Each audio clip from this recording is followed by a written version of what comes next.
el cómo surge, porque el cómo se origina el fuego no lo sabemos todavía, pero el lugar en el que surge, cercano a estas tomas, permite también tener una mirada un poquitito más profunda sobre cómo funcionan estas tomas. Vamos a conversar con Iván Poduje, arquitecto y socio de Atisba, que ha hecho un catastro a nivel nacional de la realidad de los chilenos en materia de vivienda y también de tomas.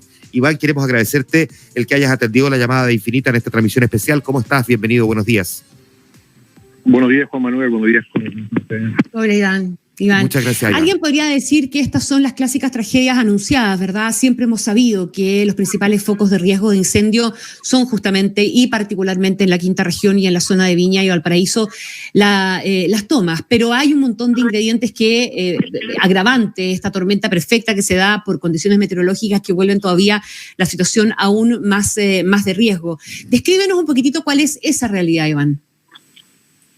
Bueno, mira, este incendio parte donde siempre parten los incendios en Valparaíso y Viña, ya dependiendo de si el fuego baja a Viña, se van un poquito más hacia el norte y si baja Valparaíso hacia el sur. Esto se llama Rodelillo Alto, ya, que es un sector donde terminan los bosques, las plantaciones forestales y comienza la ciudad, y es donde efectivamente han ido avanzando tomas y asentamientos precarios, ya. En particular este foco, ¿cierto? Todo indica que partió muy cerca del aeródromo Rodelillo, que es justamente un aeródromo que está en la entrada de Viña y cuya función es básicamente ser base de los aviones que apagan incendios, y entró por la quebrada que está al borde del campamento Camiroaga. El campamento Camiroaga es uno de los campamentos más grandes y más nuevos, digamos, de la ciudad de Viña del Mar, y yo diría que la condición que lo hizo muy peligroso y que esto puede haber terminado realmente en una tragedia, pero terrible, es que la quebrada es una quebrada bastante única que entra directamente desde este lugar, que es el campamento Camiroaga, que está, como te digo, en la entrada de Viña por la parte alta, y baja hasta la Quinta Vergara. O sea, es una sola quebrada, con bosque, con plantaciones, por lo tanto con bosque pirógeno, y que está rodeada de poblaciones muy densamente pobladas, ¿ya? Entonces, a diferencia de otros campamentos que hemos visto en Valparaíso, donde generalmente el fuego arrasa con solamente tomas o campamentos, en este caso el fuego partió en una zona de campamento, pero ingresó hacia un sector consolidado de la ciudad, y las evacuaciones fueron evacuaciones muy masivas, porque estábamos hablando de conjuntos de 15 edificios con las torres en par, de otros 20 edificios en las Siete Hermanas, que es una población gigantesca de sectores. Iván, perdona, ¿había conciencia, hay registro de que esas zonas que tú estás describiendo que ahora tuvieron que ser evacuadas, son zonas de riesgo también o esta es una cuestión fortuita? No, eso es nuevo, porque lo que está como zona de riesgo es la parte donde está la toma Camiroaga, que es la parte alta, ¿ya? Y lo que nunca se había visto es que el fuego bajara por esa, es una sola quebrada, como te digo, sí, que bajara por esa quebrada y entrara a la ciudad con tanta fuerza. Eso yo al menos no lo había visto nunca. Estaba viendo registros de incendios forestales de CONAF y no se había reportado nunca un incendio forestal en el parque de la Quinta Vergara, Connie, porque para que la gente tenga una idea, esto es como que se queme, digamos, el Parque O'Higgins, o que el fuego llegue al Parque O'Higgins, cosa que sería imposible en Santiago, claro, por la topografía. Pero es una zona absolutamente central, rodeada de sectores de clase media alta, y que la parte de arriba, ¿cierto?, tiene, digamos, el origen en un sector que sí es de riesgo y que se sabe que siempre se tiene, que es la Camiroaga. Y Iván, te escuchamos un poquitito lejos, así que si te puedes acercar bien al teléfono, déjame preguntarte, ese parque que tú describes de la Quinta Vergara, es un parque que entiendo, al menos una parte está como intervenido, es un parque que tiene un poco más de humedad, por decirlo de alguna forma, que tiene algunos senderos y caminos para poder recorrerse, o sea, no es igual que el cerro, por decirlo así, que lo colinda, donde sí tiene más eucalipto y hay más pastizales, por decirlo de alguna forma, ¿no? Efectivamente, ¿no se me escucha mejor ahí? Ahí se te escucha perfecto. Mejor. Ya, perfecto. Ya, no, esto es un parque con diseño paisajístico, con especies centenarias, digamos, hay araucaria, hay palmera. El parque, yo diría, bueno, en mi opinión, es el parque más bonito que tiene Viña, ¿cierto? Está además, donde está el Museo de Bellas Artes de la ciudad, que es el Palacio Vergara, donde está la colección y que fue evacuada. está también la Quinta Vergara, que es el anfiteatro donde se hace el Festival de Viña, está la Galería Artequín, o sea, es un parque muy concurrido, muy central, y que, claro, no tiene especies pirógenas o plantaciones forestales, sino que están combinadas con especies nativas y con un parque diseñado por la familia Vergara hace más de 100 años. O sea, un parque maravilloso que hay que ver cuál es el daño que tiene. Ahora, cuando yo veo los focos, cómo se fueron dando los focos de incendio y la evacuación, lo que se ve es que una vez que el fuego se acelera por la quebrada, ¿cierto? Del séptimo estanque, como se llama, que es un sector de forestal, y baja hacia el plan de la ciudad, bueno, ahí amenaza sectores densamente poblados de Viña del Mar Alto, de Chevers. Fue sumamente peligroso.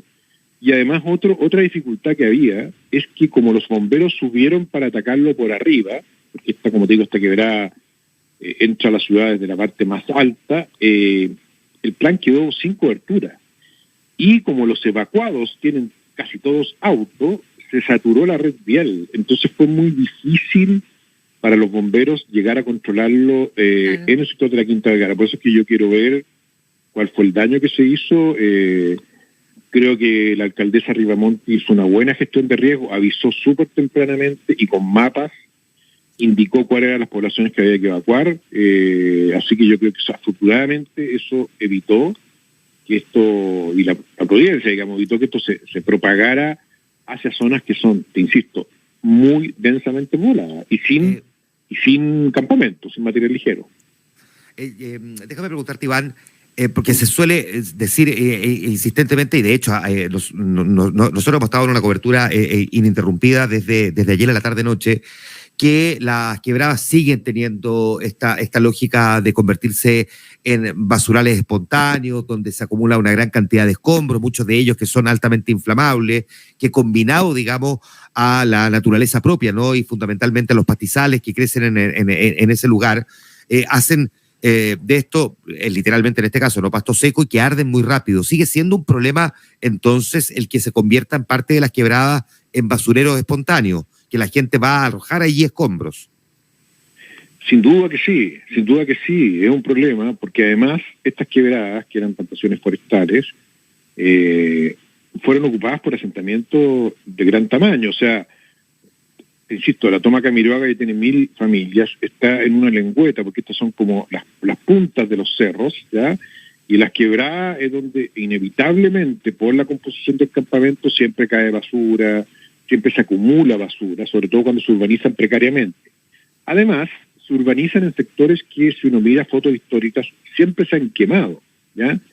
Y lo que hace básicamente el campamento es que propaga el fuego, digamos, porque se va prendiendo y esta basura que se acumula abajo, más la falta de control de las especies forestales, que es la gran amenaza que tiene la ciudad, hacen que esto baje muy rápidamente. Lo que pasó ayer, en particular, es que se produjo un efecto, que el efecto Venturi, se aceleró el viento, que ya existía.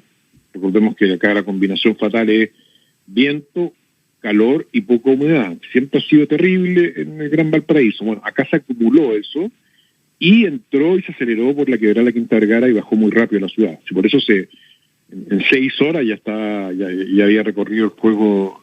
Claro. Exactamente. ¿Hay una política para enfrentar esta realidad de estos basurales en los que se convierten las quebradas? No existe una política. Mira, esto lo hemos discutido N veces. Si tú ves el mapa de CONAF, donde están indicados los incendios forestales, vas a ver que es como una nube de puntos, así, una viruela. O sea, es como está lleno de puntos de origen de fuego en los mismos sectores. Pajonal, el sector de Rodelillo, el sector del Cerro La Cruz. Entonces, esto ha pasado toda la vida, ¿ya? Y siempre se ha dicho, hay que tener estanques de agua arriba, porque la presión, tú sabes que a medida que la ciudad crece, la presión del agua es más baja. Y además hay que tener rutas para llegar. En este caso no había una ruta expedita, ¿ya? Para poder llegar a controlar el fuego en la quebrada. Entonces, las brigadas tienen que bajar básicamente por el mismo bosque. Todo esto que comentábamos, la existencia de estanques, limpieza quebrada, rutas, cortafuegos, lo hemos hablado N veces, pero la ciudad de Viña en particular y Valparaíso, están completamente fuera de control los campamentos. El campamento de Camiroaga es uno muy grande, pero tenemos otros sectores donde los campamentos se han extendido también hacia plantaciones forestales, en el sector Santiné, en Manuel Busto. Y bueno, nada, o sea, creo que uno como que reitera esto siempre, la misma recomendación que además hacen los bomberos y las brigadas forestales, pero la verdad es que no hay ninguna autoridad que le ponga atajo al avance de los campamentos, por un lado, y a la construcción de estanques y caminos y cortafuegos para poder evitar la propagación del fuego. Iván, pero este parece ser un caso clásico, ¿verdad?, de cuestiones que se conjugan y que hay muchas que resultan variables inesperadas, que difícilmente pudiesen haber estado en alguna planificación, ¿verdad? Para ponerle un poquitito también porque aquí levantar la crítica va a ser súper fácil. No es que nunca se hace nada, es que siempre hemos hablado, no te digo que tú lo estés haciendo, sino que a partir de eso quiero bajar algo que tú ya también has señalado. Aquí había una cuestión muy difícil de ponderar y que que ni tú ni nadie probablemente había visto nunca en un mapa de incendio elaborado por la CONAF. La pregunta es, ¿qué lecciones podemos sacar de esto para tomarlas ya? No, yo creo que acá, a ver, el hecho que la Quinta Vergara aparezca, que nunca estaba, como una zona de riesgo, con la cantidad de población que tiene alrededor y su ubicación a 2 cuadras de la Plaza de Armas, digamos, hace que haya que revisar con cuidado qué fue el factor que aceleró y que el fuego bajara casi 3 kilómetros en muy poco rato. Yo eso no lo sé, imagino que los bomberos van a hacer los análisis. Pero ¿por qué es peligroso esto? Porque tenemos otros sectores de la ciudad, pero también hay situaciones parecidas. Está el fondo naval, por ejemplo, de la Armada, que es un fondo que parte en una zona alta también y llega al área de Santiné y a Salinas, que son zonas densamente pobladas. Entonces, si estamos ante un fenómeno nuevo que acelera el fuego y lo hace bajar más rápido, cosa que no habíamos visto. Todo cambia ahí. Todo cambia, efectivamente. Yo creo que eso es lo que hay que monitorear, además de los fenómenos clásicos que vemos siempre, ¿cierto? Que son los campamentos creciendo hacia áreas de riego, sin cortafuego y sin estanque. Y como tú dices, es una cuestión que se ha advertido. Pero este fuego bajando por la Quinta y llegando al plan de la ciudad, yo no los había visto. Al menos yo no tengo registro. Tú, me imagino, Iván, que a pesar de que no necesariamente es tu área digamos, de especialización, ¿no? Has visto, sin embargo, con el paso de los años, cada vez que se produce un drama de esta naturaleza, ver reaccionar a las autoridades a través de probablemente las determinaciones que se toman desde la Oficina Nacional de Emergencia. Hemos visto que hay un cambio de la ONEMI a partir del próximo año con esta SINAPRED que va a tratar de recoger, digamos, una mayor musculatura para poder reaccionar. ¿Qué cosas nosotros hemos conversado muchas veces a lo largo de los años, ¿no? Hemos compartido en nuestros medios de comunicación y hemos hablado muchas veces del problema que representan estas viviendas de material ligero, estas tomas. ¿Qué cosas debería la autoridad tener siempre a la vista para tratar de minimizar dramas como el que estamos viviendo ahora en Viña del Mar? Yo creo que hay 2 condiciones que son básicas que se han recomendado, además, por los expertos en control de incendios forestales en zonas urbanas. Bueno, partamos por lo básico, que es tratar de eliminar las plantaciones forestales, ¿ya? Porque estas plantaciones forestales se propagan el fuego muy rápidamente y además tienen una característica que vuelven a crecer en las zonas quemadas, sin control. Entonces nosotros, por ejemplo, me acuerdo que una vez contigo conversamos hace muchos años del terrible mega incendio del año 2014 en el Cerro La Cruz, que justamente se originó en la parte alta de la Pólvora y bajó y destruyó 3.000 casas. Bueno, ahí volvieron a crecer los pinos y los eucaliptos, porque se quemó. Entonces, primera condición es controlar esas especies, cortarlas, reemplazarlas por bosque nativo. Esto lo ha dicho el profesor Álvarez, un geógrafo de la Quinta Región, innumerables ocasiones. Lo segundo son los caminos, cortafuego y las rutas para llegar a controlar los incendios rápidamente, sobre todo los campamentos, que como te digo son unas lengüetas que crecen a partir de una calle que va por la cumbre del cerro y se descuelgan como una espina de pescado todas las calles con las viviendas precarias. Entonces ahí tú necesitas tener una vialidad más fuerte, y ya se hizo en Valparaíso, en el sector del antiguo incendio, para poder llegar. Lo otro son los estanques de agua que ayudan mucho, ¿cierto?, a poder controlar el problema de la presión que tienen en las zonas altas. Y en el caso de Camiroaga, además, que no tiene agua potable en el alcantarillado, porque son campamentos que están fuera del área sanitaria de la empresa. Entonces creo que esto de los estanques también se requiere. Se hizo un esfuerzo después del 2014, se instalaron estanques, se construyeron cortafuegos, yo diría que eso, pero ahí quedó la iniciativa y luego no siguió. Yo diría que esas son las 3 recomendaciones: cortar las plantaciones, construir caminos cortafuegos de llegada rápida para los bomberos y estanques. Creo que eso es. Lo otro que te podría decir yo es evitar que se los tomen los terrenos, pero eso ya se ha visto imposible en el caso de Viña y Valparaíso. Las tomas están fuera de control, en San Antonio también, en muchas partes del país. Por lo tanto, yo creo que eso, que sería la solución de fondo, creo que es difícil que simplemente al corto plazo. Lo otro se puede hacer. Iván Budge, conversando esta mañana con nosotros. Te queremos agradecer, Iván, el que nos hayas puesto en perspectiva y nos hayas orientado también respecto de la realidad, de lo que representan estas tomas, de cómo es la geografía desde el punto de vista de este tipo de viviendas en Viña del Mar y por lo tanto el por qué se produjo la situación que finalmente derivó en este verdadero drama. Una última cosa, Iván, perdona que abuse un poquitito de tu tiempo, pero estamos hablando de más de 500 viviendas que fueron consumidas por las llamas. Pueden ser viviendas muy precarias, incluso muchas de ellas, aunque no todas, ojo, porque hay casas ahí que eran de construcción bastante más sólida que también fueron arrasadas por las llamas. Esto en sí mismo va a requerir de un esfuerzo por parte de la autoridad brutal, porque significa que hay que entregar soluciones a esta gran cantidad de familias. Efectivamente, nosotros tenemos 7.000 familias viviendo en campamento solamente en Viña del Mar, 10.000 en el Gran Valparaíso. Entonces, claro, se pierde esta vivienda de material ligero, vamos a tener que reconstruirlas.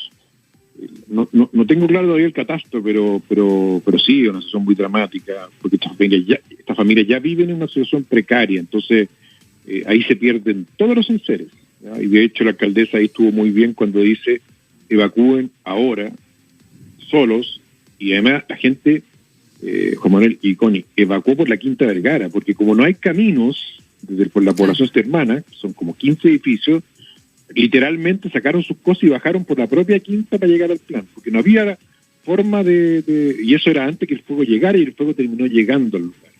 Así que se hizo una buena planificación, la alcaldesa estuvo bien, pero indudablemente que acabamos de que hacer un esfuerzo por construir esas viviendas y esperar que no aumente el número, porque generalmente los números van creciendo a medida que tenemos más información. Iván Budge, muchísimas gracias por estar esta mañana con nosotros. Gracias, Juan Manuel, gracias, Connie. Un abrazo, Lupa. Chao, Iván.